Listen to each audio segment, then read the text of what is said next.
Pare, mukhang malaki daw to ah. Oo nga eh. Masisisimba ako kung ba't gagawin ko ang ganitong bagay.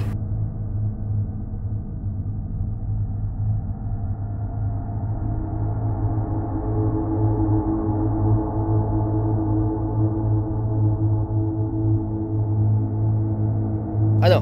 Handa ka na?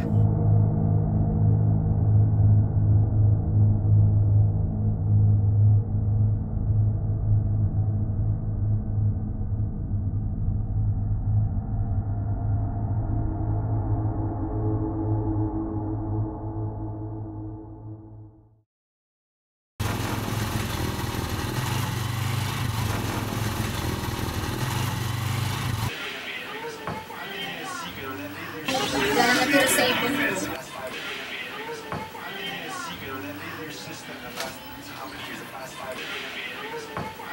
Gagawa ko ng paraan. Ayag na si paring Ruben ipasada ko ang tricycle niya.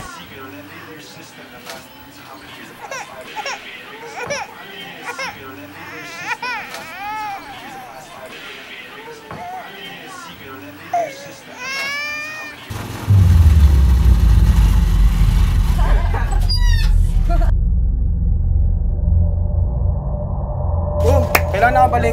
Kanina lang. Tara. Ito nga, namasada ka agad ako eh. Kailangan ng pera eh. Pwede ba mangutang? Wala eh. Walang-wala rin eh. Loko ka, ba't mo binastos pamangking ko? Bakit pala?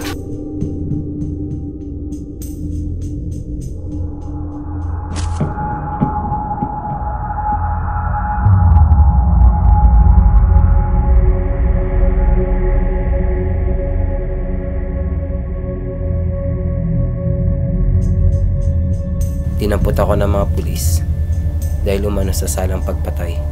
Umasa akong ako'y mapapawalang sala pero hinatulan ako ng guilty at ako'y nakulong. Nakulong sa isang kasalanang ako ay napagbintangan lamang. 7 taon akong nabilanggo sa kasalanang hindi ko naman ginawa.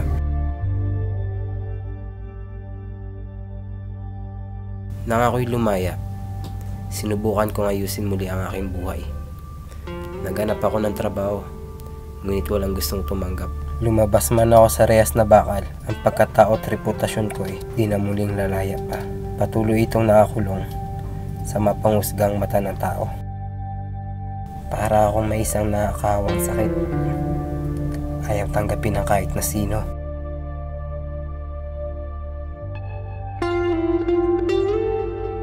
Masisisimba ako kung ba't gagawin ko ang ganitong bagay.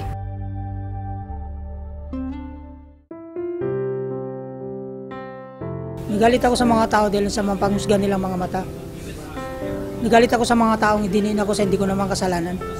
Punong-puno ng galit ng puso ko. Pero kinatagpo ako ng Panginoon.